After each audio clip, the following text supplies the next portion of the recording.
উঁকি দিয়ে সমীরণ যুগপৎ পুলকিত ও আশ্বস্ত হলো। দোকানটা স্পষ্ট দেখা যাচ্ছে, বহুকালের পুরনো মলিন ভাঙা, সাইনবোর্ড একটু ঝাপসা ঝুরঝুরে হয়ে গেছে, কিন্তু পড়া যাচ্ছে খাঁটি তামাকের দোকান, প্রোপাইটার বিপুল বিহারী পাল। মিহি মোটা তাম্বুরি দাকাটা, রংপুর, দিনাজপুর, দিনহাটা সকল প্রকার খাঁটি সুপিয় তামাকুর একমাত্র বিশ্বস্ত প্রতিষ্ঠান। সাইনবোর্ডের দুপাশে তামাক পাতার ছবি, সে ছবির সবুজতা এতকাল পরে বিবর্ণ, কিন্তু কিন্তু চেষ্টা করলে, বুদ্ধি করে তাকিয়ে দেখলে ভাঙা ফ্রেমে মরচে ধরা সাইনবোর্ডের মধ্যে বায়ে ডাইনে দুদিকে দুপাশে দুটো তামাক পাতা অনুমান করা যাচ্ছে।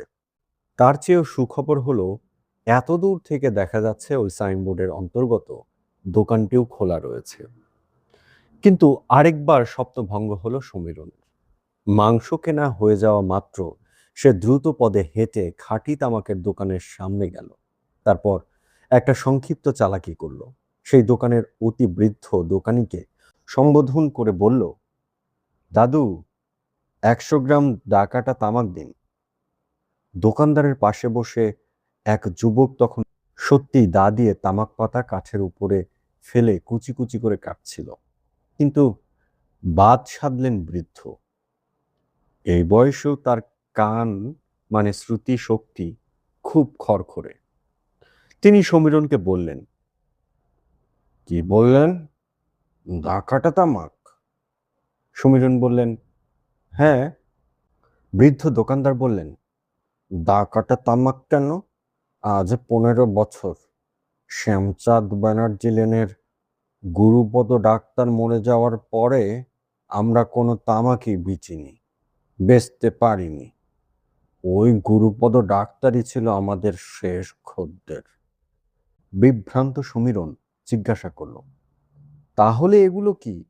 এই যে দা দিয়ে কুচি কুচি করে কাটছে। বৃদ্ধ বললেন, এগুলো হলো খৈনি। সমীরণ বলল, এগুলো হুঁকো দিয়ে খায় না?